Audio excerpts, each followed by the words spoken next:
Praise the Lord. హల్లెలూయా. నాకంటే బాగా ఎవరు ఏం చేసినా వాళ్ళకి అప్పచెప్పేయాలని ఉంటుంది. ఈ సీజన్ ఏ సీజన్ అండి?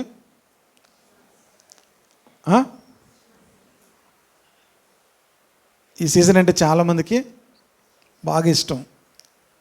అందులో మా అమ్మగారికి నవంబర్ నెల నుంచే చాలా సంతోషం. ఎందుకంటే నవంబర్ నెలలో మా అమ్మగారి బర్త్డే.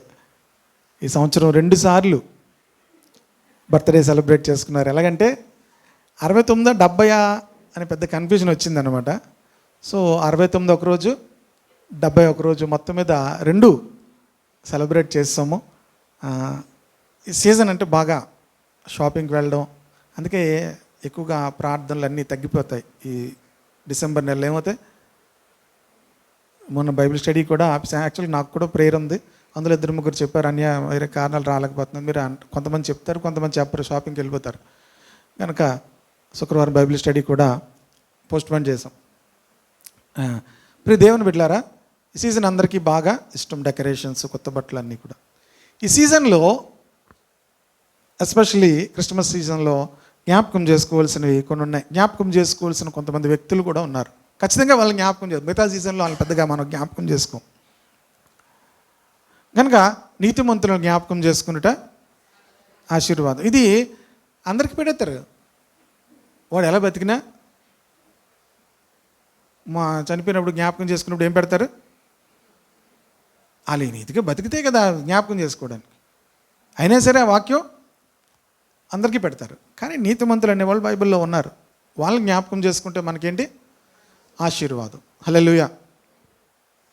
అలా నీతిగా బతికిన వాళ్ళు ఎవరిని జ్ఞాపకం చేసుకున్నా పర్వాలేదు. మత్తయి సువార్త 1వ అధ్యాయము 18-19 వచనాలు చదువుదాం. యేసుక్రీస్తు జనన విధం ఎట్లనగా, ఆయన తల్లి అయిన మరియా యేసేపునకు ప్రదానము చేయబడిన తరువాత వారేకము కాకమునుపు ఆమె పరిశుద్ధాత్మ వలన గర్భవతిగా ఉండెను. ఆమె భర్త అయిన యేసేపు నీతిమంతుడై ఉండి ఆమెను అవమానపరచునొల్లక రహస్యముగా ఆమెను విడనాడ ఉద్దేశించెను. ఇక్కడ యేసేపు గురించి 19వ వచనంలో ఆమె భర్త అయిన యేసేపు నీతిమంతుడై ఉండి, ఇలాగ నీతిమంతుడు అనే మాటను 3 లేకపోతే 4 విషయాలు చెప్తారు. మరియ భర్త అయినటువంటి యేసేపుని సాధారణంగా ఎవరు కూడా ఎప్పుడు కూడా మనం జ్ఞాపకం చేసుకుందాం. అట్లీస్ట్ ఈ సీజన్లోనైనా జ్ఞాపకం చేసుకుందాం. ఎందుకంటే ఆయన గురించి తర్వాత ఏం లేదు. తర్వాత తను ఏమయ్యాడో, ఎప్పుడు చనిపోయాడో ఇవేమి డేటా లేదు. అంతేకాదు తర్వాత ఏం చేశాడో కూడా లేదు. మరియ గురించి కనీసం ఆ కానా వివాహంలో జరిగినప్పుడైనా కనబడుతుంది. తర్వాత యేసు ప్రభు సిలువ వేయబడినప్పుడైనా కనిపిస్తుంది. ఇంక ఈ మధ్యలో అక్కడక్కడ ఎప్పుడో యేసు ప్రభు వారు వాక్యోపదేశం చేస్తుంటే బయట వచ్చారు, నీ తల్లియు నీ సహోదరులు వచ్చారని చెప్పినప్పుడు కనిపిస్తుంది. యేసేపు గురించిన ప్రస్తావన తర్వాత మనకు కనిపించదు మత్తయి సువార్త 1వ అధ్యాయం తర్వాత. ప్రియ దేవుని బిడ్డలారా, కానీ అతని గురించి బైబిల్ ఏం చెప్తుంది? అతడేంటి? నీతిమంతుడు. అతడెవరు? నీతిమంతుడు. కనుక అతను జ్ఞాపకం చేసుకుంటే మనకు ఆశీర్వాదం. అతను జ్ఞాపకం చేసుకుంటే మనకేంటి? ఆశీర్వాదం. బైబిల్లో ఏముంది తెలుసా? నీతిమంతుని జ్ఞాపకం చేసుకుంటే ఆశీర్వాదమే. కానీ దాని తర్వాత ఇంకో మాట ఉంటుంది. ఎవరు జ్ఞాపకం? అది ఒకటే మాకు తెలుసండి. ఎందుకంటే మేము అది ఒకటే చదువుతాం. ఎక్కడ? ఆ బ్యానర్లో అది ఒకటే రాస్తారు. కిందనే రాస్తారు తెలుసా?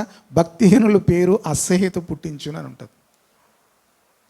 చాలాసార్లు మనం భక్తిహీనులు కూడా జ్ఞాపకం చేసుకుంటుంటాం కదా. మీకేమవుతుంది తెలుసా? వికారంగా ఉందండి అంటుంటారు కదా. ఎందుకు? మీరు ఎవరిని జ్ఞాపకం చేసుకుంటే వికారం వస్తుంది. అప్పుడు భక్తిహీనుల పేరు ఏం పుట్టిస్తుందట? అసహ్యత పుట్టిస్తుంది. సరే, ఇప్పుడు అవి 2 చెప్పను, కానీ దీనిలోకి వస్తాం. యేసేపు నీతిమంతుడు. యేసేపు నీతిమంతుడు. ఎందుకు నీతిమంతుడు అనే విషయాలు బైబిల్లో క్లియర్గా ఒక మాట ఉంటుంది. బైబిల్ ఎప్పుడు కూడా తన వాక్యానికి బైబిల్ వ్యతిరేకం ఏం కాదు. నీతిమంతుడు లేడు, ఒక్కడునూ లేడు, అందరూ పాపము చేసి దేవుడు అనుగ్రహించి మహిమను పొందలేకపోతున్నారు. అందరూ చెడిపోయిన వారే, అందరూ దేవుడిని వెతుకుతున్న వారు లేరు. మరి ఏది కరెక్టు? రోమాపత్రికలో చూస్తాం, నీతిమంతుడు లేడు, ఒక్కడునూ లేడు, దేవుని వెతుకు వారు ఎవరునూ కూడా లేరు. మరి అక్కడ చెప్పింది ఏంటి, ఇక్కడ మరి యేసేపు గురించి నీతిమంతుడు ఎందుకు చెప్తున్నారు? ఈరోజు నలుగురు నీతిమంతుల గురించి చెప్తానన్నాను కదా, సమయం ఉంటే 4 లేకపోతే 3 చెప్తాను. ప్రియ దేవుని బిడ్డలారా, పరలోకమునకు వెళ్ళే నీతి వేరు, భూమి మీద జీవించే నీతి వేరు. ఈ నీతి పరలోకంలోనికి మనల్ని తీసుకొని వెళ్ళదు, కానీ భూమి మీద కూడా మనం నీతిమంతులుగా జీవించాలి. యేసు అక్కడ రోమాపత్రికలో పౌలు చెప్తున్నటువంటి నీతి ఏంటంటే, దేవుని వెతికేవాడు లేడు, దేవుని యొద్దకు వెళ్ళేటువంటి నీతి ఎవరి దగ్గర లేదు. నీతి ధర్మశాస్త్రం వలన అయితే క్రీస్తు చనిపోయినది నిష్ప్రయోజనమే అని అపోస్తలుడైన పౌలు గలతీ పత్రిక 2వ అధ్యాయం చివరి మాటలో మాట్లాడతాడు. తీయదెవరు కూడా నీతి ధర్మశాస్త్రం వలన అయితే ఆ పక్షమందు క్రీస్తు చనిపోయినది నిష్ప్రయోజనమే. అంటే నీతి అనేది మనము సంపాదించుకోగలిగితే, అంటే పరలోకమునకు చేరే నీతి అది. అలాగనే మనం భూమి మీద నీతిమంతులుగా ఉండకూడదని కాదు. ప్రియ దేవుని బిడ్డలారా, భూమి మీద కూడా మనం నీతిమంతులుగా జీవించాలి. అలా భూమి మీద నీతిమంతులుగా జీవించిన వారిలో యేసేపు ఒకడు. అది పరలోకంకి తీసుకెళ్లే నీతి కాదు, జాగ్రత్తగా మీరు గమనించాలి. పరలోకంలోకి తీసుకెళ్లే నీతి వేరు, పరలోకం నుంచి వచ్చే నీతి వేరు. యెషయా గ్రంథంలో ఉంటుంది, దేవుని నీతి పరలోకంలో నుంచి వస్తుందని, ఆకాశములో నుంచి దేవుని నీతి పారజూచుచున్నది అని కీర్తనలో కూడా ఉంటుంది. గనక ప్రియ దేవుని బిడ్డలారా, దేవుడిచ్చే నీతి వేరు. యేసుక్రీస్తునది విశ్వాసం వచ్చినప్పుడు పరలోకమునకు చేరే నీతిని దేవుడు మనకిస్తాడు. హల్లెలూయా. అలాగే భూమి మీద జీవించవలసిన నీతి జీవితం వేరు. మొదటిది ఏంటంటే, యేసేపు నీతిమంతుడు అని చెప్తూ అక్కడ ఏమని అన్నాడంటే, ఆమెను అవమానపరచునొల్లక. నీతిమంతుడు ఎవరిని అవమానపరచడు. నీతిమంతుడు ఎప్పుడు కూడా ఏం చేయడట, ఎవరిని, తన భార్యతో తనకి ప్రదానం చేయబడింది, కానీ తను వివాహం చేసుకోక మునిపే ఆమె గర్భవతి అని తెలిసింది. యేసేపు నీతిమంతుడు. అర్థమవుతుందా మీకు? తను వివాహం చేసుకోబోయేటువంటి మరియా ప్రదానం చేయబడిన తర్వాత తనకు తెలిసింది ఏంటంటే ఆమె గర్భవతి. గనుక ఆమెను గురించి తను ఒకటే అనుకున్నాడు, ఏంటంటే తను ఎలా గర్భవతి అయింది అనే విషయం తనకు తెలియదు. తను ఒకటే అనుకున్నాడు, అతడు నీతిమంతుడై ఉండి ఆమెను అవమానపరచనొల్లక. నీతిమంతుడు ఎవరిని కూడా అవమానం చేయడు. ప్రియ దేవుని బిడ్డలారా, యేసేపులో ఉన్నటువంటి మంచి లక్షణం ఏంటంటే, అతడు నీతిమంతుడు అని చెప్తున్నాడు. ఏం చేశాడు అంటే, తన భార్యని గురించి ఆలోచిస్తున్నప్పుడు అతడు తనని అవమానపరచకూడదు అనుకున్నాడు. అలాంటి నీతిమంతుని జ్ఞాపకం చేసుకుంటే మనకు ఆశీర్వాదం.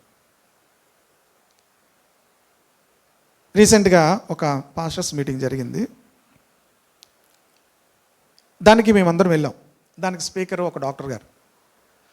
ఆ స్పీకర్ ఫోటో చూసిన దగ్గర నుంచి నాకు చాలా ఇబ్బంది అవుతుంది. ఎందుకంటే ఆయన ప్రసంగం 2-3 సార్లు విన్నాను. ఆ ప్రసంగం నాకు ఇష్టం ఉండదన్నమాట. ఆయన ఎందుకు స్పీకర్గా వేశారంటే, ఆయన బహుశా ఈ పాస్టర్స్కి డబ్బులు ఇస్తాడు.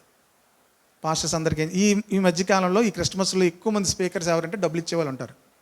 క్రిస్మస్లో నాకు కూడా ఫోన్లు వస్తాయి, పాస్టర్ గారు కొన్ని చోట్ల, అన్నీ కాదు, పాస్టర్ గారు పలానా చోట మరి భోజనాలకి మీరు ఏమైనా, సాధారణంగా మనం పెట్టిన వాటికి అన్నిటికి మనమే భోజనాలు పెడతాము. అలా కాకుండా వేరే, ఈవేళ సాయంత్రం కూడా క్రిస్మస్ ఉంది కదా, దానికి మనం చేసే అన్నింటికి మన భోజనాలు మనమే ఖర్చు పెడతాం. అలా వేరే చోట స్పీకర్గా పిలిచిందో మరి ఏమి ఇస్తారు పాస్టర్ గారు, ఒకళ్ళు భోజనాలు కాకపోతే అందరికీ చీరలు, అందరికీ గిఫ్ట్లు ఇస్తారా అని అడుగుతుంటారు అనమాట. ఇస్తే మీరే స్పీకర్.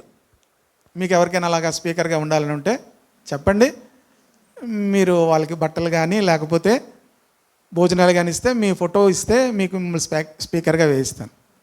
ఓకే, అలాంటివి కొన్ని అద్భుతమైనటువంటి అవకాశాలు ఈ క్రిస్మస్ నెలలో దొరుకుతాయి. ప్రియ దేవుని బిడ్డలారా, అయితే ఎందుకు చెప్తున్నాను, ఆ డాక్టర్ గారు స్పీకర్ అనగానే నాకు బాగా ఇబ్బంది అయిపోయింది. నా స్నేహితులతో చెప్పాను అనమాట. అంటే నా స్నేహితులతో, అతను స్పీకర్ వేస్తే మనం ఎయిట్ పాస్టర్ గారు ఏం వెళ్తాం, బోరు. నేను సాధారణంగా ఎక్కడికి వెళ్ళినా దేవుని వాక్యం వినడానికే వెళ్తాను. అది పెళ్ళైనా, పెళ్ళిలో వాక్యం వింటారా వింటాను నేను. మీకు పెళ్ళి అయిపోయింది కదండి, నేను వింటాను. నేను ఏదో ఒక వాక్యం మనుషులకి అది చాలా ఆనందాన్ని కలిగి, మరి ఇంకేది అంత ఆనందాన్ని కలిగించదు.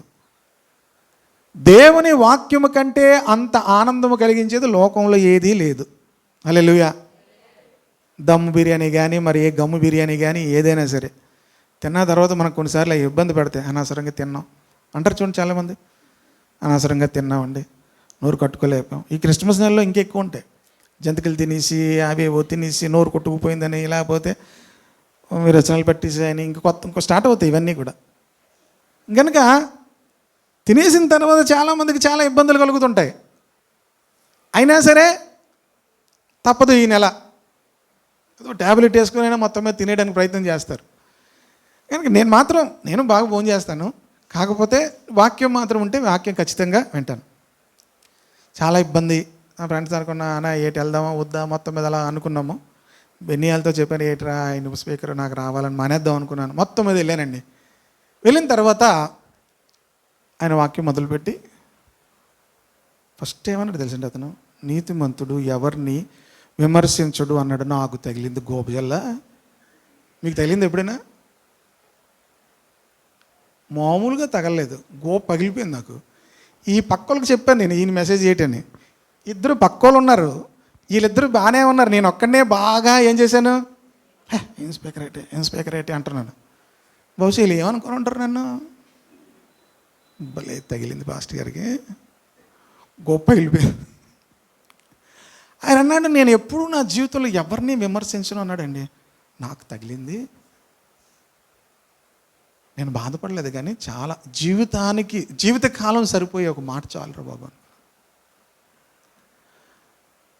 జీవితకాలమునకు సరిపోయే ఒక మాట దేవుడు మాట్లాడాడు. ప్రియ దేవుని బిడ్డలారా, నీతిమంతుడు ఎవరిని విమర్శించడు. ఆయన చెప్తూ, ఆయన డాక్టర్ కానీ పరిచర్య కూడా చేస్తున్నాడు. ఆయన చర్చలోంచి చాలామంది బయటకు వచ్చి తీసుకెళ్ళిపోయారు, ఇలాగయ్యింది అలాగయ్యింది అని చెప్పు.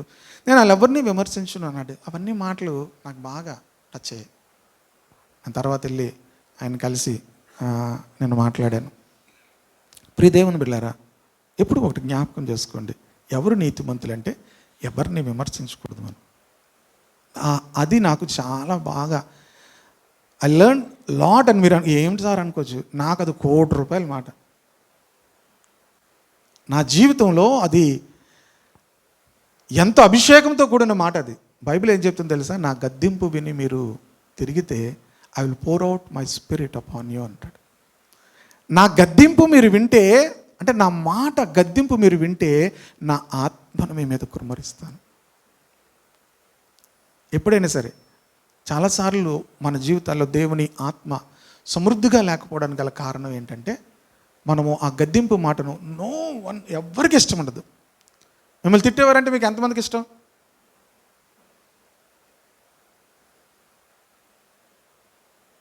అందుకే సాధారణంగా తల్లిదండ్రులు పిల్లలు ఉన్నప్పుడు ఏమంటారు తెలుసా, నీకు మమ్మీ అంటే ఇష్టమా డాడీ అంటే ఇష్టం అంటే ఎవరంటే ఇష్టం అంటారు చెప్పండి? వాళ్ళని ఎవరు కొట్టరో వాళ్ళంటే ఇష్టం అంటారు. డాడీ ఎప్పుడు తిడుతూనే ఉంటారు. డాడీ ఎప్పుడు ప్రతిదానికి తిడుతూనే ఉంటారు. లేకపోతే కొంతమంది డాడీలు ఏమనరు, మమ్మీ అలాగే అంటుందిరా, మమ్మీకి ఏం తెలియదు, ఫోన్ చూసుకో ఏది కావాలి నీకు చూసుకో. ఆడికి ఎవరంటే ఇష్టం? ఇప్పుడు డాడీ అలా ఫోన్ ఇచ్చేస్తాడు నాకు. ఎవర్రా నీకు ఇష్టం అంటే డాడీ ఇష్టం. ఎందుకురా మమ్మీ ఇష్టం ఉండదంటే డాడీ ఫోన్ ఇస్తాడు నాకు. ప్రియ దేవుని బిడ్డలారా, కనుక ఎవరు మనల్ని అలా ప్రేమిస్తారో మనకి ఇష్టం. కానీ దేవుడు తను ప్రేమించే వారిని ఏం చేస్తాడట, గద్దిస్తాడు. కనుక ఆ గద్దింపు మాట సామెతల గ్రంథం 1వ అధ్యాయంలో ఉంటుంది. నా గద్దింపు విని తిరుగుడి, నా ఆత్మను మీ మీద కృమ్మరిస్తాను అంటాడు. 18వ వచనం నుంచి 19వ వచనం నుంచి ఉంటుంది. కానీ నా సబ్జెక్ట్ అది కాదు కనుక అందులోకి వెళ్ళట్లేదు. అలాగ వెళ్తే మళ్ళీ వెళ్ళిపోతాం. కనుక ప్రియ దేవుని బిడ్డలారా, ఆ ₹1,00,00,000 మాట అది. Do you know word of God అంత వాల్యూ ఉంటుందని? మనకు దేవుని వాక్యం అంత ప్రశస్తమైనదిగా మనం తీసుకుంటే, దేవుని వాక్యము నీకు ₹1,00,00,000 కంటే అధికమైనటువంటి ఆత్మీయ ఐశ్వర్యాన్ని ఇస్తుంది. హల్లెలూయా. కనుక నీతిమంతుడు ఎవరిని కూడా ఏం చేయడు, విమర్శించుడు. అలాంటి వారిని జ్ఞాపకం చేసుకుంటే మనకు ఆశీర్వాదం. యేసేపు ఆమెను అవమానపరచునులక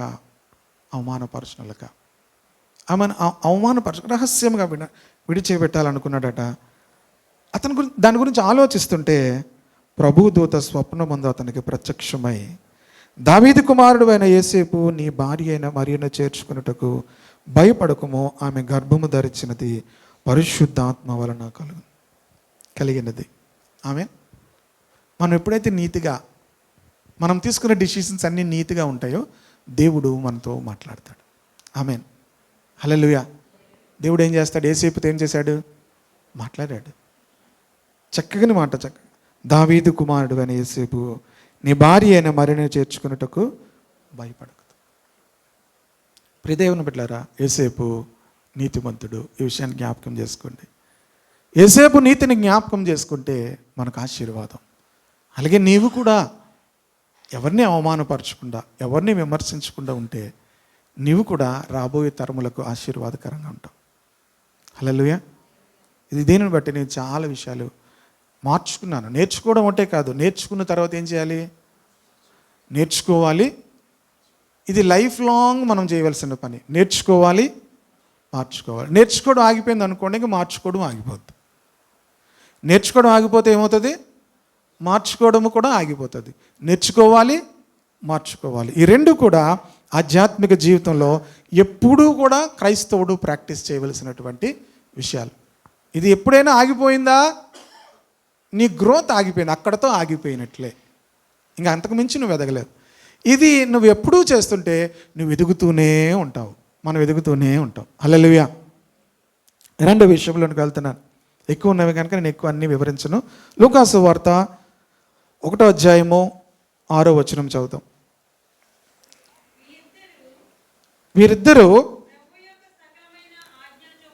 వీరిద్దరూ ఎవరంటే ఎలిజబెతు, జకర్యా. ఎలిజబెతు, జకర్యా వీరిద్దరూ ప్రభు యొక్క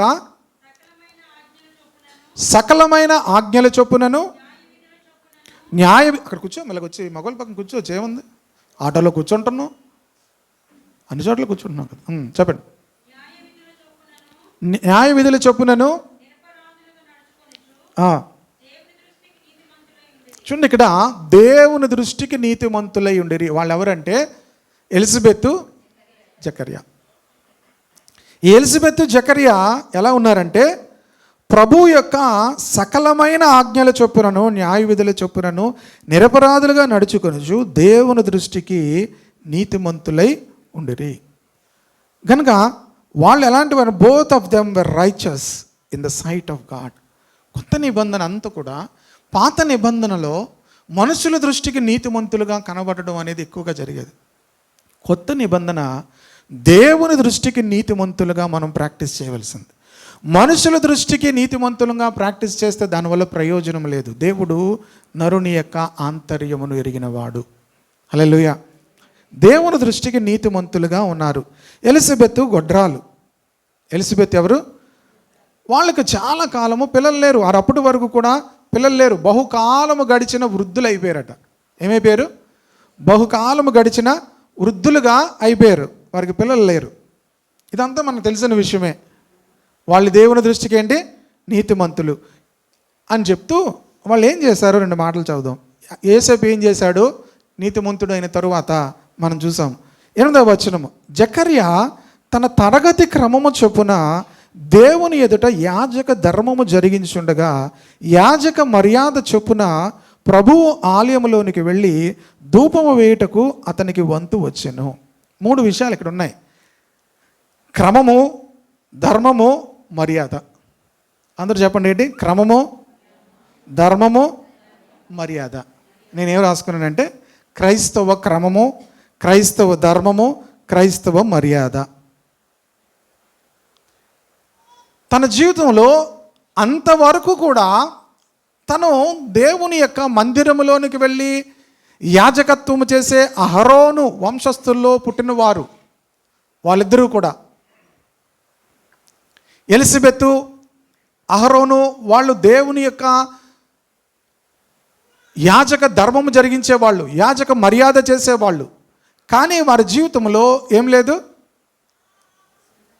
సంతానం లేదు. ప్రియ దేవుని బిడ్డలారా, వాళ్ళు ఎంతవరకు అంటే బహుకాలము గడిచిన వృద్ధులైపోయారట. బహుకాలము గడిచిన వృద్ధులైపోయారట. నాకు ఏజ్ తెలియదు. ఏజ్ శిరీష గారిని అడగండి తర్వాత ఎప్పుడని చెప్పిన ఏజ్ బాగా చెప్తున్నారు. బహుశా చాలా అబ్రహాం లాగా చాలా వృద్ధులైపోయి ఉండొచ్చు. ప్రియ దేవుని బిడ్డలారా, అయితే వాళ్ళు దేవుని పరిచర్య చేసే సమయానికి ఆ క్రమము వాళ్ళు మీరలేదట. ఆ క్రమం వాళ్ళు ఏం చేయలేదు, మీరలేదు. చాలాసార్లు మన జీవితంలో క్రైస్తవులుగా మనం ఎన్ని ఒత్తిడిలో ఉన్నా మనం ఒక క్రమంలో ఉండాలి. క్రైస్తవ క్రమము, క్రైస్తవునికి ఉన్నటువంటి ఆ క్రమము, ప్రియ దేవుని బిడ్డలారా, ఇంగ్లీష్లో డివిజన్ అని ఉంటుంది, అక్కడ మన తెలుగులోనే ఉందో. ప్రియ దేవుని బిడ్డలారా, ఆ క్రమము మనం ఎప్పుడూ కూడా మీరకూడదు. దేవుని దృష్టికి నీతిమంతులు. క్రైస్తవ జీవితంలో మనకున్న క్రమము, ప్రపంచంలో ఉన్న వాళ్ళందరూ కూడా క్రమము ఎవరో ఒక అధికారాన్ని బట్టి, పోలీసులను బట్టి, లేకపోతే ఎవరో చూస్తున్న దాన్ని బట్టి వాళ్ళు ఉంటారు. కానీ క్రైస్తవుడు దేవుడు చూస్తున్నాడనే దాన్ని బట్టే క్రమముగా ఉంటాడు. హల్లెలూయా. క్రైస్తవ క్రమము, ధర్మము, మర్యాద, ఈ మూడు ఎప్పుడు కూడా మనం మీరకూడదు. దేవుని దృష్టికి నీతివంతులుగా మనం కనబడాలి అంటే, ప్రియ దేవుని బిడ్డలారా, మనము ఇతరులకు మన పేరు ఇతరులకు ఆశీర్వాదకరంగా ఉండాలి అంటే ఆ క్రమం ఎప్పుడు కూడా ఏమవ్వకూడదు, మీరకూడదు. Praise the Lord. హల్లెలూయా. యేసు ప్రభు వారు ఈ మత్తయి సువార్తలో 7వ అధ్యాయంలో అద్భుతములు చేసిన వారిని, సూచక్రియలు చేసిన వారిని, ప్రవచించే వారిని, దయ్యములు వెళ్ళగొట్టే వారిని చూచి ఏమన్నాడు ఆయన? ప్రభువా ప్రభువా నన్ను పిలిచేవాడు ప్రతి ఒక్కడు పరలోక రాజ్యంలో చేరడు కానీ అని చెప్తూ దాని ముందే ఏమన్నాడు?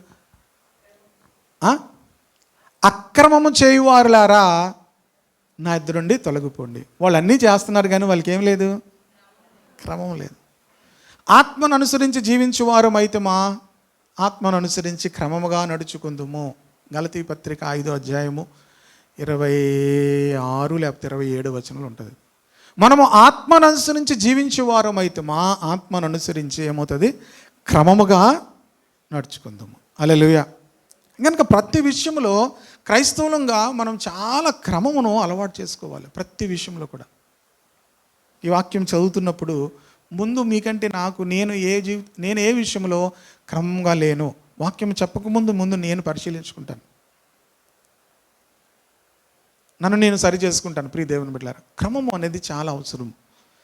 తన జీవితంలో తన చక్కని మాట ఉంది, తన తరగతి క్రమము చొప్పున తన జీవితంలో వచ్చేటువంటి ఆ క్రమమును మీరలేదు. నేను ఇంక చేయను, నాకు దేవుడు ఏం చేశాడు, నేనిక వెళ్ళను, ఆ పరిచర్య నేను చేయను అనలేదు. తన క్రమమును తను చేసుకుంటూనే ఉన్నాడు. హల్లెలూయా. తన మందిరంలోనికి వెళ్ళి చేయవలసినటువంటి ఆ క్రమమును తను ఏం చేయలేదు, మీరలేదు. ప్రియ దేవుని బిడ్డలారా, వాళ్ళు అంత వయసులో వారి జీవితంలో ఉన్న అవమానం, వారి జీవితంలో లేనటువంటి ఆ ఆశీర్వాదమును బట్టి వారు కృంగిపోలేదు, కానీ దేవుని విషయంలో ఆ క్రమను వారు మీరలేదు. హల్లెలూయా. కనుక ప్రతి విషయంలో కూడా మనము ఆధ్యాత్మికంగా కుటుంబాల్లో ఎంత క్రమంగా ఉంటామో ఆధ్యాత్మిక విషయాల్లో కూడా అంతే క్రమం ఉండాలి. ఆమె హల్లెలూయా. ఆ డిసిప్లిన్ అనేది మనం నేర్చుకోవాలి. ఆ క్రమం అనేది ఖచ్చితంగా క్రైస్తవులంగా మనం అలవాటు చేసుకోవాలి. ఆమె ఇంట్లో ఎంత క్రమంగా పెరిగినా ఆధ్యాత్మికంగా కూడా మనం క్రమంగా ఉండాలి. దేవుని విషయాల్లో, దేవుని పరిచర్య విషయంలో. ఇంకా అంటాడు ధర్మము, క్రైస్తవ ధర్మం. అక్కడ ఏం చేస్తున్నాడట, ఆ ధర్మము మర్యాద చొప్పున ప్రభు ఆలయములోనికి వెళ్ళి. ఇది క్రైస్తవ ధర్మము. మినిమం అన్నమాట. ఏంటి? దేవుని మందిరములకు వెళ్ళడం. ఏంటది? అది మన ధర్మం. ఎందుకు వెళ్తున్నారు సార్ చర్చికి అంటే? అది మా ధర్మం. దేవుని మందిరములో మనం ఉండుట. ప్రియ దేవుని బిడ్డలారా, ఇది ఎవరో ఫోర్స్ చేస్తే మనం వెళ్ళేది కాదు, ఎవరో ఫోర్స్ చేస్తే మనం చేసేది కాదు. అసలు తను వెళ్ళడానికి ఏ విధమైనటువంటి మనస్సు కూడా బహుశా అనుకూలించలేని పరిస్థితి, వృద్ధుడు, కానీ ఆ ధర్మమును తను చేస్తూనే ఉన్నాడు. హల్లెలూయా. వారు ప్రభు దృష్టికి నీతిమంతులుగా ఉన్నారు. ప్రియ దేవుని బిడ్డలారా, ఆ ధర్మము తర్వాత ఏంటి? మర్యాద. క్రైస్తవ మర్యాద. క్రైస్తవులకు ఒక మర్యాద, యాజక మర్యాద అని అన్నాడు అక్కడ. యాజక మర్యాద చొప్పున. క్రైస్తవ మర్యాద వేరేగా ఉంటుంది. చాలామందికి పిల్లలకి ప్రైజ్ లాట్ చెప్పడం రాదు. ప్రియ దేవుని బిడ్డలారా, మనందరికీ వచ్చిన మర్యాదలు కొన్ని ఉంటాయి, క్రైస్తవ మర్యాదలు. ప్రతి ఒక్కరము కూడా క్రైస్తవ మర్యాదలో మనం ఏం చేయాలి? నడవాలి. దేవునికి స్తోత్రం కలుగును గాక. ప్రభువు యొక్క పనిలో తను ఆ మర్యాద, ఆ ధర్మము, ఆ క్రమము తను మీరలేదు. హల్లెలూయా. మనం కూడా ప్రభు యొక్క పనిలో మనం కూడా ఏం చేయాలి? చేయాలి. పని ఉన్నప్పుడు ఇవాళ తమ్ముడు సామ్యులు, షకీనా మొన్న నాకు ఫోన్ చేశారు. ఫోన్ చేసి, అన్నయ్య అక్కడ క్రిస్మస్ ఉంది కదా, మేము ఉదయాన్నే వెళ్ళిపోతాము, అక్కడ పని ఉంది కదా నర్సీపట్నం, తను అక్కడే అయిపోతాడు కదా, మేము వెళ్ళిపోతామన్నారు. నేనేం వాళ్ళని వెళ్ళమని చెప్పలే. మామూలుగా ఆ రోజు వచ్చేసరికి షకీనాని వెళ్ళమందామేమో అనుకున్నాను. తమ్ముడు కూడా నేను వెళ్తామని అని వాళ్ళే చెప్పారు. చాలా సంతోషమైంది నాకు. ఎందుకంటే ఉదయం నుంచి చాలా పనులు ఉంటాయి. ఇంచుమించు 200 పైన మనుషులకు భోజనాలు పెట్టాలి, అవన్నీ వంటలు చేయాలి, సప్లయర్స్ వస్తాయి, ఇవన్నీ అరేంజ్మెంట్స్ చేయాలి. ప్రియ దేవుని బిడ్డలారా, ఆదివారం ఎందుకు పెడతామంటే మీరు అందరూ వస్తారని. ఇక మీదట పెట్టకూడదు అనుకున్నాను. ఎందుకంటే ఆదివారం చాలా కష్టం. ఎందుకంటే ఆదివారం నేను ఇప్పుడు వెళ్తాను, మళ్ళీ 2వ వర్షిప్కి వెళ్తాను, అక్కడ వర్షిప్ వాక్యం చెప్పి వెంటనే మళ్ళీ బయలుదేరాలి. చాలా కష్టం కదా. అసలు ఆదివారం ఎందుకు అంత రిస్క్ తీసుకుంటున్నామంటే ఆదివారం అయితే అందరూ వస్తారు కదా అని. నేను మెసేజ్ పెట్టిన తర్వాత నేను వస్తానని చెప్పిన వాళ్ళు ఎవరున్నారు చెప్పండి? అంటే మేము ఫోన్ చేయకుండా గ్రూప్లో మెసేజ్ పెట్టిన తర్వాత నేను వస్తానని పక్కన ఉంచండి, రానని చెప్పిన వాళ్ళు, ఇది అది చెప్పలేని వాళ్ళు ఏమంటారు? స్త్రీ పురుషులు కానివాళ్ళు ఎంతమంది? ఇది అది కానివాళ్ళు. నేను వస్తాను అని కాకుండా, నేను రాను అని కాకుండా మౌనంగా ఉన్నవాళ్ళు క్రైస్తవ, ఏం చెప్పాను? క్రమము, క్రైస్తవ మర్యాద, క్రైస్తవ ధర్మము. వాళ్ళ గురించి దేవుడు ఏం చెప్పాడు? వారు ప్రభు దృష్టికి నీతిమంతులై ఉన్నారు. నీతిమంతులై ఉన్నారు. కనుక ప్రియ దేవుని బిడ్డలారా, దేవుని యొక్క పని విషయంలో, దేవుని యొక్క ఆలయ విషయంలో వాళ్ళు ఆ ధర్మాన్ని మానలేదు, ఆ మర్యాదను వారు మానలేదు, ఆ క్రమమును వారు మానలేదు. ప్రియ దేవుని బిడ్డలారా, క్రైస్తవులంగా మనము కొన్ని క్రమాలు ఉంటాయి. దేవుని పని, దేవుని ఆలయము, దైవ సంబంధమైన విషయాల గురించి ఇక్కడ మాట్లాడాడు తప్ప మనము ఎంత పర్ఫెక్ట్గా మిగతా విషయాల్లో ఉంటాం అనేది పక్కన పెట్టండి. అది మీకు సంబంధించింది. దేవునికి సంబంధించిన విషయాల గురించే ఇక్కడ మాట్లాడుతున్నాడు. కనుక ప్రియ దేవుని బిడ్డలారా, మనం అన్ని విషయాల్లో కూడా క్రమమును అలవాటు చేసుకోవాలి. క్రమమును అలవాటు చేసుకోవాలి. కనుక ఈ ప్రతి విషయంలో కూడా దేవుని పని విషయంలో మీకు క్రమము అలవాటైనప్పుడు దేవుని దృష్టికి మీరు నీతిమంతులుగా ఉంటారు. హల్లెలూయా. మనుషుల దృష్టికి ఒకవేళ నీతిమంతులుగా ఉండవచ్చు, దేవుని దృష్టికి నీతిమంతులుగా ఉండడం అంతా, దేవుడు ఒకరికి ఎవరికి సర్టిఫికెట్ ఇవ్వడం అనేది అంత ఈజీ కాదు. కొన్ని యూనివర్సిటీస్లోంచి సర్టిఫికెట్ తీసుకోవడం చాలా కష్టం. అంత వాల్యుబుల్గా ఉంటుంది వాళ్ళ యొక్క కరెక్షన్ కానీ, వాళ్ళ యొక్క జరిగే ఇంటర్వ్యూస్ కానీ, వైవాస్ కానీ అన్నీ కూడా. దేవుడే వీళ్ళకి ఒక సర్టిఫికెట్ ఇచ్చాడు. ఏమని? వారు ప్రభు దృష్టికి నీతిమంతులు. వాళ్ళు అంత వృద్ధాప్యంలో కూడా ఏమయ్యారు? వాళ్ళు దేవుని క్రమమును మీరలేదు, దేవుని ధర్మాన్ని, యాజక ధర్మాన్ని, యాజక మర్యాదను వాళ్ళు ఏం చేయలేదు? మీరలేదు. ప్రియ దేవుని బిడ్డలారా, ప్రభు ఆ తర్వాత విషయాలు ఇప్పుడు చెప్పను కానీ అప్పుడు దేవదూత ప్రత్యక్షమే చెప్తుంది, దేవుడు నీ ప్రార్థన ఆలకించాడు. అంటే అర్థం ఏంటి? అప్పటి వరకు కూడా వారు ప్రార్థన చేస్తూనే ఉన్నారు. ఆమేన్. ఆ వృద్ధాప్యం వరకు కూడా వాళ్ళు ఏం చేస్తూనే ఉన్నారు? ప్రార్థన చేస్తూనే ఉన్నారు. ఎంత డిసిప్లైన్ క్రిస్టియన్ లైఫ్. మనం వచ్చి ఎంత అన్డిసిప్లైన్. ప్రియ దేవుని బిడ్డలారా, ఫస్ట్ అన్నీ ఎక్కడ? దేవుని విషయాల్లోకి వచ్చేసరికి ఎంతో అన్డిసిప్లైన్గా ఉంటాం. మిగతా విషయాల్లో మీరు ఉద్యోగ విషయాల్లో లేకపోతే అన్నీ ఎంత డిసిప్లైన్గా ఉన్నా అది వాళ్ళు రివార్డ్ ఇస్తారు. దేవుడు రివార్డ్ అవ్వాలంటే దేవుని విషయాల్లో మనము డిసిప్లిన్ ఉండాలి. హల్లెలూయా. వారు దేవుని విషయంలో అంత క్రమంగా ఉన్నారు. మూడో విషయంలోనికి వెళ్తున్నాను. అలాగే ఇంకొక విషయం చెప్తాను చూడండి. మత్తయి సువార్త 3:14-15 చూడండి.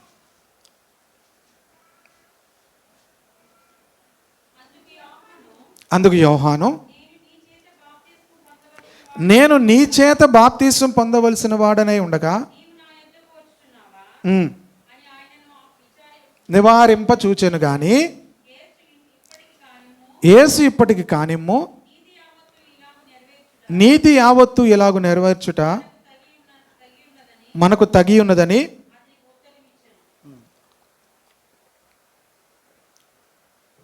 యేసు ప్రభు వారికి ఎవరు బాప్తిజం ఇచ్చారు? యోహాను ఇచ్చాడు. యోహానుతో ప్రభు అంటున్నారు, ఏమంటున్నారు?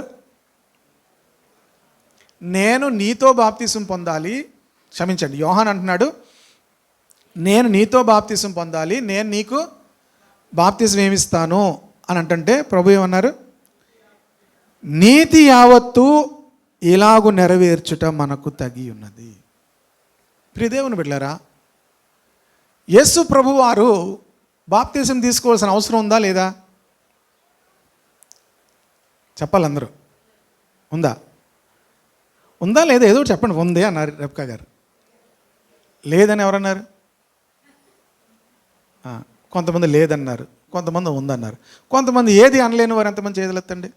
అంటే ఇందా చెప్పాను కదా, స్త్రీ పురుషులు కాని వాళ్ళు ఏమీ చెప్పరు, గోడ మీద ఉంటారనమాట. నేను అనుకున్నానండి, ఇటు గింతేస్తారు. ఎక్కువ మంది ఎట్టి ఉన్నారు, ఇటు గింత. నేను అదే అనుకున్నానండి, లేకపోతే నేను ఇదే అనుకున్నాను, ఇటు గింతేస్తారు. చాలామంది ఇది అలవాటు చేసుకుంటారు. నేను అలాగే అనుకున్నాను. యేసు ప్రభు వారు బాప్తిసం పొందవలసిన అవసరం లేదు. ఎందుకు లేదంటే ఆయనకి జన్మ పాపం లేదు, కర్మ పాపం అనేది ఏమీ లేదు.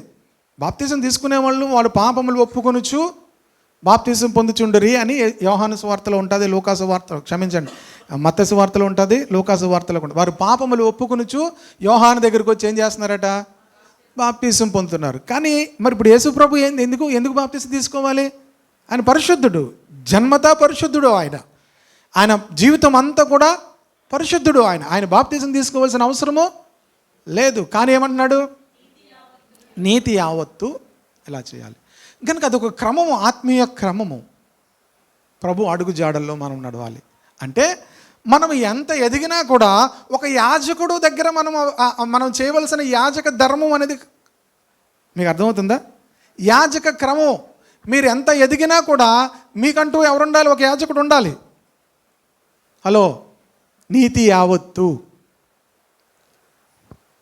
అర్థమైందా లేదా మీకు? థ్యాంక్ యూ అండి. ప్రియ దేవుని బిడ్డలారా, యాజకుడు ఉండాలి. ఎందుకు ఉండాలి అంటే అది బైబిల్ క్రమం. దేవుడు తన సేవకుల ద్వారా మనల్ని దీవిస్తాడు. మాకు డైరెక్ట్ కనెక్షన్ ఎలాగైంది? ఇంతకుముందు దీనికి కరెంట్ లేనప్పుడు కింద నుంచి కనెక్షన్ ఇచ్చుకునేవాళ్ళు. ఇప్పుడు దీనికి డైరెక్ట్గా కనెక్షన్ తీసుకున్నాం. మాకు డైరెక్ట్ కనెక్ట్ అయిపోయింది. కిందనతో ప్రాబ్లం లేదు, మనకి కింద నుంచి చేయవలసి. ఎవరితో డైరెక్ట్ కనెక్ట్ అయిపోయింది? కానీ దేవుడు ఆ క్రమమును దేవుడు ఏర్పాటు చేశాడు. హల్లెలూయా. యోహాను చేత బాప్తిసం పొందడం ద్వారా దేవుడు ఏం చేశాడంటే, ప్రియ దేవుని బిడ్డలారా, అక్కడ అంటున్నాడు నీతి యావత్తు, అది యాజక క్రమం, యాజక ధర్మం. కనుక మనకు అందరికీ కూడా ఏం ఇవ్వాలి? ఒక పాస్టర్ గారు ఉండాలి. క్రైస్తవులు అందరికీ కూడా ఎవరు ఉండాలి? ఒక చర్చ్ ఉండాలి మనకి. మీరు ఎవరితో పరలోకంకి వెళ్ళాక మనల్ని అడుగుతారు, మీరు ఏ చర్చ్ ఏంటంటే? ఇండిపెండెంట్ ఏంటి? మేము యూట్యూబ్ చర్చ్ అంటారా? So we belongs to one church. Church అనే మాట చాలా ప్రశస్తమైనది. సంఘము ఆయన శరీరము. కనుక దేవుడు ఒక సంఘములో దేవుడు మనల్ని ఏం చేస్తాడు? రేర్ కేసెస్ ఉంటాయి, కొంతమంది వెళ్ళలేని పరిస్థితులు ఉంటాయి. సిలువలో దొంగలు ఉంటారు చూసారా? రేర్ కేసెస్ ఉంటాయి. ఆ దొంగకి ఏం బాప్తిజం తీసుకోవడానికి ఏం లేదు, అవకాశం లేదు. కనుక చాలామంది ఏం చేస్తారు? ఈ వాక్యం పట్టుకొని దొంగకి ఎవరండి బాప్తీసం ఇచ్చారు? నువ్వు రేపు చచ్చిపోతావు, లేకపోతే అప్పుడు చచ్చిపోతావు అంటే నీకు బాప్తీసం ఇవ్వాల్సిన అవసరం లేదు. కానీ దేవుడు తన మహాకృపను బట్టి తను ఏం చేశాడు? పరలోకంలోనికి చేర్చుకున్నాడు. కనుక కొన్ని అత్యవసర పరిస్థితులు వేరు. మీకు తెలుసా, తమ్ముడు శామ్యూల్ ఒకరికి బాప్తీసం ఇచ్చాడు కరోనా టైంలో. ఏమైందంటే రోజు దారిలో కనబడుతున్నప్పుడల్లా ఒక బెగ్గర్ ఉండేవాడట. అతనికి సువార్త చెప్తూ వెళ్తుండేవాడు. రోజు బ్రెడ్ ఏదో కొని ఇస్తుండేవాడట. మొత్తం మీద సువార్త చెప్పిన తర్వాత అతను ఏదో ఊరు నుంచి వచ్చాడు. మొత్తం మీద ఆ ఊర్లోకి అతను రానివ్వట్లేదు. ఇతను ఇక్కడ ఉండిపోయాడు. ఏంటి నీ పరిస్థితి అన్నీ అడిగితే తను ఎక్కడో మనిషి అనమాట. ప్రభుని నమ్ముకున్నాను బాబు, నాకు నమ్మకం ఉంది బాబు అన్నీ చెప్పి, మరి ఇలా బాప్తీసం నేను తీసుకుంటానండి అన్నాడు. ఇప్పుడు నన్ను పిలిచి నన్ను తీసుకెళ్ళి ఆ సముద్రం దగ్గర తీసుకెళ్ళి, ఆ కరోనా టైంలో మనుషులే బయటికి రానివ్వట్లేదు, ఓ పంచే బండి మీద కూర్చొని తీసుకెళ్ళి ప్రార్థన చేసి బాప్తీసం ఇచ్చి వచ్చాడు. సరే మీరు కూడా ఇంటికి తీసుకెళ్ళి అందరికి ఇచ్చేయండి. ఇవ్వచ్చా? అక్కడ నేను చాలా సంతోషించాను చేసిన పనిని బట్టి.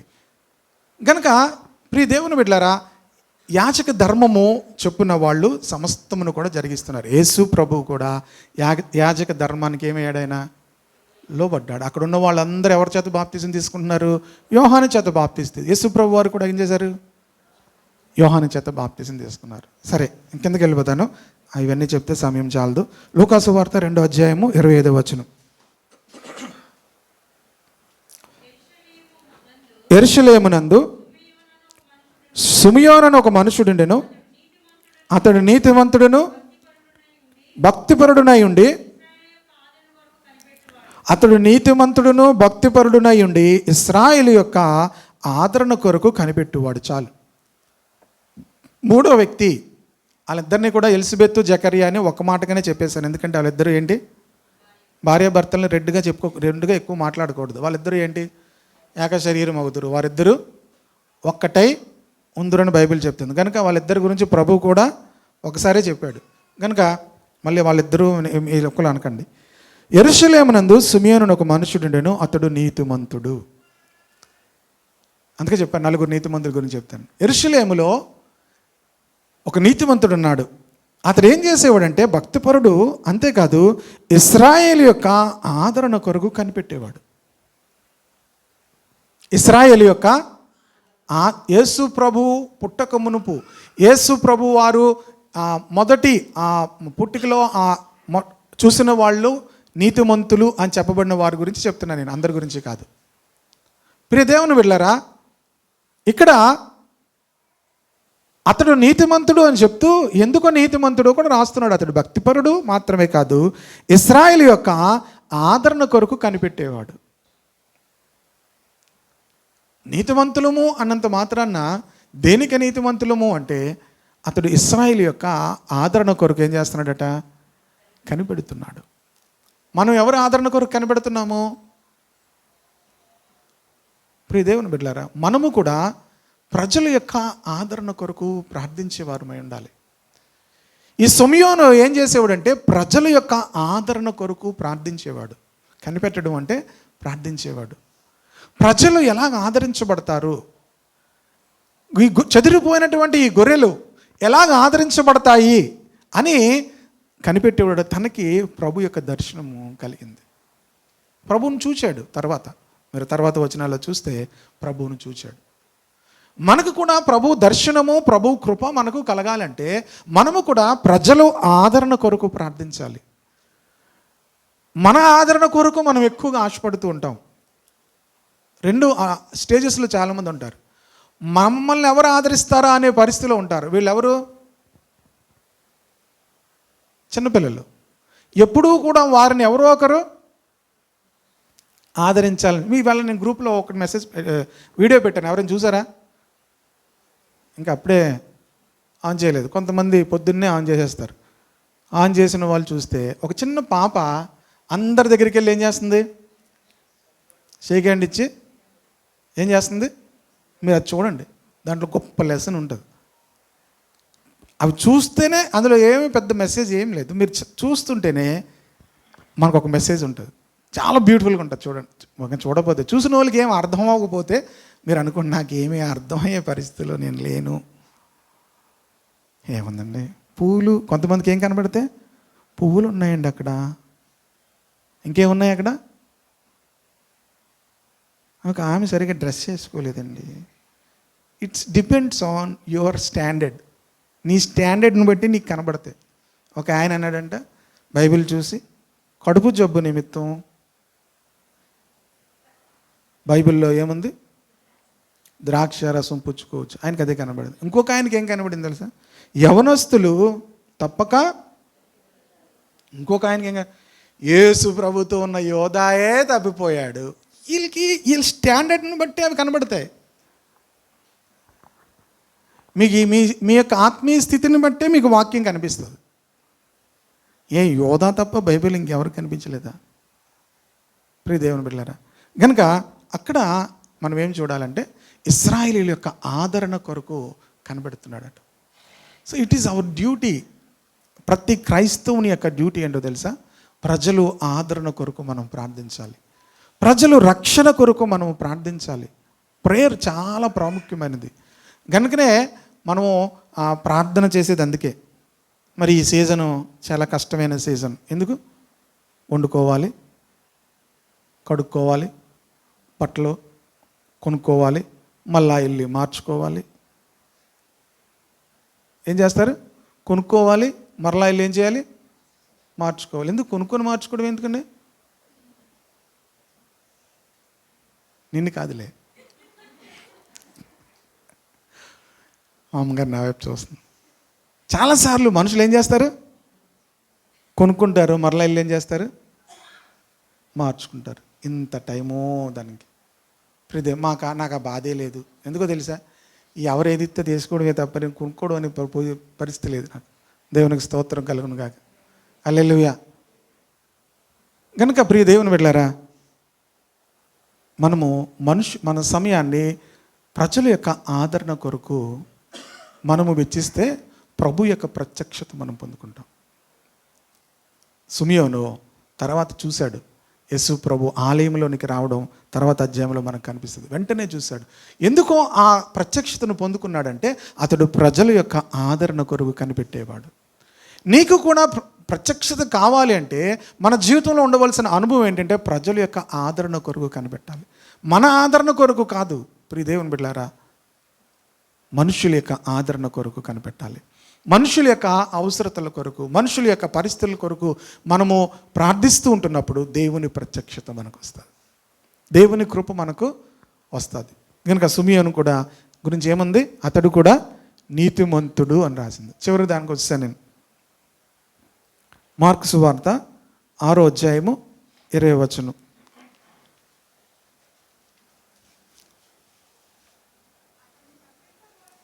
6:20 అండి. అంటే అది అలాగే ఉంటుంది. ఎందుకనగా నుంచి చదవండి చాలు. ఎందుకనగా యోహాను నీతిమంతుడును. 6:20 అమ్మ, మార్కు సువార్త. చదవండి సిస్టర్. యోహాను నీతిమంతుడును పరిశుద్ధుడునకు మనుషుడని హేరోదు ఎరిగి అతనికి భయపడి అతనికి కాపాడుచు. ఆగండి. యోహాను నీతిమంతుడు పరిశుద్ధుడు అను మనుష్యుడని హేరోదు ఎరిగి అతనికి. హేరోదు ఎలాంటి వాడు తెలుసా? ఎవ్వరికీ భయపడిన వ్యక్తి. హేరోదు దగ్గర అందరూ భయపడతారు. చాలా మూర్ఖుడు అన్నమాట హేరోదు. చాలా మూర్ఖుడు. హేరోదు దగ్గర భయపడిన వ్యక్తి ఎవ్వరు కూడా ఉండరు. కానీ హేరోదు ఎవరికి భయపడుతున్నాడు? యోహానికి భయపడుతున్నాడు. ఎందుకు భయపడుతున్నాడు? నీతిమంతుడు అని. మీకు తెలుసా, నీతిమంతుడు ఉంటుంది, నియంత అని ఉంటుంది. ఇప్పుడు ఈ వ్యక్తి ఎవరు? హేరోదు నియంత, యోహాన్ ఎవరు? నీతిమంతుడు. నియంత కూడా యోహానికి ఏమవుతున్నాడు? భయపడుతున్నాడు. నువ్వు నీతిమంతుడు అయితే నీకు అందరూ భయపడతారు. ఆమెన్. నీతిమంతుని దగ్గర అందరూ ఏమవుతారు? భయపడతారు. హేరోదు వంటి రాజు కూడా యోహానికి ఏమవుతున్నాడు? కేవలం దేనికంటే అతడు నీతిమంతుడు, పరిశుద్ధుడు. ప్రియ దేవుని బిడ్డలారా, మనం చాలాసార్లు మనము నియంతలుగా మనం పనిచేస్తే అవ్వదు. నీతిమంతులం ఉంటే అందరూ మనకు భయపడతారు. ఆమేన్. హల్లెలూయా. గనుక అతన్ని కాపాడుచు వచ్చెను. అతన్ని ఏం చేస్తున్నాడట? కాపాడుతున్నాడు. మరియు అతని మాటలు వినినప్పుడు ఏమీ చేయను తోచకపోయినను సంతోషముతో. అతని మాటలు తనకి ఇబ్బంది కలుగుతున్నాయి. ఎందుకు కలుగుతున్నాయంటే డైరెక్ట్గా అతని దగ్గరికి వచ్చేమన్నాడు, నీవు నీ యొక్క తమ్ముడు భార్యను ఉంచుకున్నావు అని చెప్పి తిడితే, ప్రియ దేవుని బిడ్డలారా, అతన్ని ఏమీ చేయలేక చంపలేక ఏం చేస్తున్నాడట? తోచకపోయినను సంతోషముతో. ఎందుకంటే యోహాను నీతిమంతుడు. హల్లెలూయా. నీతిమంతుని గురించి చాలా ఆశీర్వాదాలు ఉంటాయి. నీతిమంతునికి వచ్చే మేలులు చాలా ఉంటాయి. నీతిమంతునికి ఉండే లక్షణాలు చాలా ఉంటాయి. కానీ ఈ నలుగురు వ్యక్తుల గురించి చెప్తున్నాను కనుక, యోహాను ఎలాంటి వాడంటే, యోహాను గురించి యోహాను పత్రికలో ఏమని రాశారంటే, యోహాను పత్రిక రాసింది అపోస్తులుడైనటువంటి యోహాను. బాప్తిసం ఇచ్చే యోహాను వేరు. అర్థమవుతుంది కదా? బాప్తిసం ఇచ్చే యోహాను వేరు, అపోస్తులుడైన యోహాను వేరు. 1వ అధ్యాయము 6వ వచనం యోహాను సువార్త. దేవుని యొద్ద నుండి పంపబడిన ఒక మనుష్యుడు ఉండెను, అతని పేరు యోహాను. యోహాను ఎలాంటి వాడంటే దేవుని యొద్ద నుండి పంపబడిన వాడట. హల్లెలూయా. ఎక్కడి నుంచి పంపబడినవాడు? ఇందుకే యోహాను ఎవరు కుమారుడు? జకర్యా ఎలిజబెతుల యొక్క కుమారుడు. యోహాను యేసు ప్రభు కంటే ఎంత పెద్ద? 6 నెలలు పెద్ద. ప్రియ దేవుని బిడ్డలారా, యోహాను ఎలాంటి వాడు? దేవుని యొద్ద నుండి పంపబడిన మనుష్యుడు అని చెప్తూ 7వ వచనం చూడండి. అతను మూలముగా అందరూ విశ్వసించినట్లు అతడు ఆ వెలుగును గూర్చి సాక్ష్యం ఇచ్చుటకు వచ్చాను. యోహాను నీతిమంతుడు అనే మాటకు మరొక మాటను యాడ్ చేస్తున్నాను. ఏంటంటే వెలుగును గూర్చి సాక్ష్యం ఇవ్వడానికి వచ్చాడట. అతను ఒక పర్పస్ ఉంది తనకు. దేవుని యొద్ద నుండి అతడు ఏమయ్యాడు? పంపబడ్డాడు. అతనికి ఒక పర్పస్ ఉంది, ఒక విషయం ఉంది తన జీవితంలో చేయవలసింది. ఏంటంటే వెలుగును గురించి సాక్ష్యం ఇచ్చుటకు. 8వ వచనము. అతడు ఆ వెలుగై ఉండలేదు కానీ ఆ వెలుగును గురించి సాక్ష్యం ఇచ్చుటకు అతడు వచ్చాను. యోహాను గురించి యోహాను సువార్తలో చాలా మాటలు రాయబడింది. ఒకసారి యోహాను బాప్తిసం ఇస్తున్నాడు. అలాగే ఒక పక్కన వేరే ప్రాంతంలో యేసు ప్రభు శిష్యులు కూడా బాప్తిసం ఇస్తున్నారు. ఎవరో చెప్పారు యోహాను దగ్గరికి వచ్చి, ఆ మాట నాకు చాలా నచ్చింది. ఎవరో వచ్చి చెప్పారు, నీకంటే ఎక్కువ మంది యేసు ప్రభు బాప్తిసం ఇచ్చేస్తున్నాడు అంటే ఆయన ఏమన్నాడు తెలుసా? సాధారణంగా మీకంటే ఎక్కువ అని ఎవరైనా ఏమన్నారు అనుకోండి, ఎవరైనా ఏమంటారు? ఎవరైనా మనకంటే ఎక్కువ అనే మాట ఎవరైనా వాడారనుకోండి, సౌలు దగ్గరికి వచ్చి స్త్రీలు, మొన్న ఎవరు అన్నారు, స్త్రీలు చాలా గొడవలు పెట్టేస్తారండి అన్నాడు ఆయన వాక్యం చెప్తూ.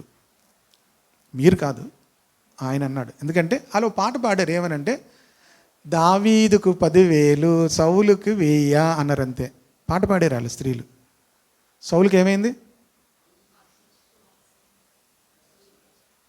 అసూయ వచ్చేసింది. ప్రియ దేవుని బిడ్డలారా, అసూయ వచ్చేసింది కనుక ఇంకా అక్కడి నుంచి సౌలు ఏమైపోయాడు? లాస్ట్ వీక్ చెప్పాను. ఆ రోజు నుంచి సౌలు ఏమైపోయాడు? మీకంటే అని ఎవరైనా అన్నారు అనుకోండి, మనకి నీకంటే బాగా పాడుతారు, మీకంటే వాక్యం ఆయన బాగా చెప్తారు, మీకంటే బాగా అంటే అయిపోయింది. ఇంకా ఏం బాగా? వాళ్ళేం బాగు? మనకెవరు వస్తారు? స్పిరిట్ ఆఫ్ విలన్ వచ్చేస్తుంది మనకి. ప్రియ దేవుని బిడ్డలారా, ఇక్కడ యోహానుకి అలా చెప్పగానే యోహాను ఏమంటాడు తెలుసా? ఆయన హెచ్చవలసి ఉన్నది, నేను తగ్గవలసి ఉన్నది. వాట్ ఏ బ్యూటిఫుల్ వర్డ్ అది. ఆయన హెచ్చవలసి ఉన్నది, నేను తగ్గవలసి ఉన్నది. ఎంత మంచి మాట అది. అలాంటి మాటలు నేర్చుకోండి. ఒక్క మాట చాలు మన జీవితానికి. ఆయన హెచ్చవలసి ఉన్నది, నేను తగ్గవలసి ఉన్నది. ప్రభు హెచ్చింపబడాలి, మనం ఏమవ్వాలి? కనుక నాకు మధ్యలో ఒక మాట ఎక్కడో వింటున్నాను. యాహ్వే అనేటువంటి మాటకు అర్థం ఏంటంటే అట నేనే అనే మాట అట. నేనే అనండి అందరూ. మా అమ్మగారు ఉదయం హ్యాపీనా అని అడిగాను. ఉదయం నుంచి అమ్మగారు, అంటే క్రిస్మస్ నెల నాకు తెలియదు కానీ మా అమ్మగారి నుంచి చెప్తున్నాను. హ్యాపీయా అని అడిగాను నేను మామూలుగా ఉదయాన్నే. నువ్వా నేనా అన్నది అమ్మ. నేనన్నాను హ్యాపీయా అని అడుగుతుంటే నువ్వా నేనా అన్నది. నేనే అనే వర్డ్ దేవునికి చెందినది. Never touch that word. నాకు భయం వేసింది. యాహ్వే అంటే నేనే, I am that I yam.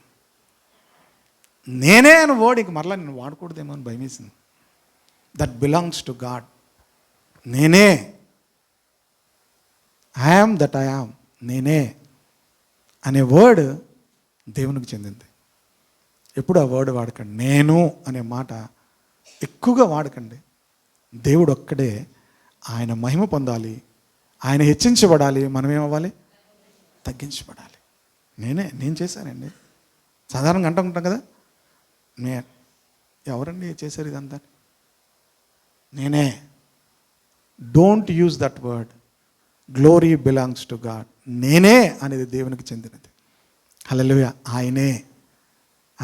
మనం వాడవలసింది ఏంటి? నేనే కాదు, ఏం వాడాలి అనండి అందరూ? ఆయనే, యహ్వే అనేటువంటి ఆ మాటకు చాలా అర్థాలు ఉంటాయి. నేను అందులో అంత స్పెషలిస్ట్ని కాదు, కానీ ఆ మాట విన్నప్పుడు నాకు చాలా భయం వేసింది. ఆయన హెచ్చవలసి ఉన్నది నేను. మనం అందరం కూడా ఈ మాట చెప్పాలి ఈ క్రిస్మస్ దినాల్లో. ఆయన హెచ్చవలసి ఉన్నది వారు నీతిమంతులు. ఎవరెవరి గురించి చెప్పాను? యేసేపు నీతిమంతుడు. అతడు తన భార్యను ఏం చేయకూడదు అనుకున్నాడట? అవమానపరచకూడదు. తన జీవితంలో అది ఎలా వచ్చింది, ఎందుకు వచ్చింది, ఇవన్నీ తనకు తెలియదు, కానీ ఆమెను నేను అవమానపరచకూడదు అనుకున్నాడు. అది బహిరంగంగా చెప్తే రాళ్ళతో ఆమెను కొట్టించి చంపించేస్తారు, కానీ ఆమె నేను ఏం చేయకూడదు? అవమానించకూడదు. నీతిమంతుడు ఎవరిని కూడా విమర్శించడు. 2, జకర్యా, ఎలిజబెత్ వారు ప్రభు దృష్టికి నీతిమంతులు. అంతేకాదు, వారు ఆ క్రమము, యాజక క్రమము వారు ఎన్నడూ కూడా మీరలేదు. దేవుని క్రమము అని ఎన్నడూ కూడా మీరకూడదు. మన జీవితంలో ఎన్నో పరిస్థితులు, ఎన్నో ఆటంకాలు ఉండొచ్చు, కానీ ఆధ్యాత్మిక క్రమము కొన్ని ఉంటాయి. ఆ క్రమము యేసు ప్రభు వారు కూడా మీరలేదు. నీతి యావత్తు ఇది ఇలా జరగాలి అన్నాడు. 3వది, సిమియోను నీతిమంతుడు అనే మాట చూసాం. సిమియోను గురించి నీతిమంతుడు అనే మాట చెప్పినప్పుడు అతడు ఇశ్రాయేలులో అందరి ఆదరణ కొరకు కనిపెట్టేవాడు కనుక ప్రభు ప్రత్యక్షత అతను పొందుకున్నాడు. చివరిగా యోహాను ఎలాంటి వాడు? అతడు తల్లి గర్భములో పడింది మొదలుకొని పరిశుద్ధాత్మత నిండినవాడు. అతడు దేవుని యొద్ద నుండి పంపబడిన మనుష్యుడు. హల్లెలూయా. కానీ బైబిల్ ఇంకో మాట ఉంది తెలుసా? స్త్రీలు కనిన వారిలో యోహాని కంటే గొప్పవాడు ఎవరును కూడా లేరు అని ఉంది. కానీ ఒక మాట అంటున్నాడు, ఆయన హెచ్చవలసి ఉన్నది, నేను తగ్గవలసి. Praise the Lord. హల్లెలూయా. ఈ క్రిస్మస్ దినాల్లో ఖచ్చితంగా వీటిని మనం జ్ఞాపకం చేసుకోవాలి. ఈ సీజన్లో వారిని జ్ఞాపకం చేసుకోవాలి. వీరందరికీ ప్రభు ప్రత్యక్షత దొరికింది. మనం జీవితంలో కూడా నీతిమంతులుగా ఉంటే మనం రాబోయే తరానికి మనం జ్ఞాపకం చేసుకుంటే వారికి ఆశీర్వాదం వస్తుంది. హల్లెలూయా. కళ్ళు మూసుకొని చిన్న ప్రార్థన చేసుకుందాం. ఒక చిన్న ప్రార్థన. నీతిమంతుడు ఎవరిని విమర్శించడు. మనం బలవంతంగా మనం నీతిమంతులంగా ప్రదర్శించుకోవాల్సిన అవసరం లేదు. దేవుడే ఈ నలుగురు గురించి కూడా సాక్ష్యం ఇచ్చాడు. దేవుడే మన గురించి కూడా సాక్ష్యం ఇవ్వాలి. పరిశుద్ధుడా తండ్రి, ఈ మాటలు అందరిలో కూడా ఫలించాలని ప్రార్థన చేస్తున్నాం. ఈ సీజన్లో నాయనా తండ్రి, నలుగురు గొప్ప వ్యక్తుల గురించి మేము జ్ఞాపకం చేసుకున్నాం. ప్రభా, ఈ క్రిస్మస్ సీజన్లో మాకు ఆశీర్వాదము కలుగునట్లు ఆ మాటలను మా జీవితాల్లోకి మేము స్వీకరిస్తున్నాం. ప్రభా, ఎవరిని విమర్శించని స్థితి, మా పరిస్థితులు ఎలాగున్నా, అవమానాలు, నిందలు ఎన్నున్నా, యాజక క్రమము, ధర్మము, మర్యాద మీరినటువంటి జకర్యా వలె ఆ వృద్ధాప్యంలో కూడా ప్రజల యొక్క ఆదరణ కొరకు కనిపెట్టే సిమియోను వంటి వారముగా దేవుని యొద్ద నుంచి పంపబడిన ఆధిక్యత కలిగినప్పటికీ ఆయన హెచ్చవలసి ఉన్నది, నేను తగ్గవలసి ఉన్నది అని నిన్ను హెచ్చించిన యోహాను వలె నీతిమంతులుగా ఉండే కృపా భాగ్యం అందరికీ దయచేయమని యేసుక్రీస్తు నామములో ప్రార్థిస్తున్నాం తండ్రి.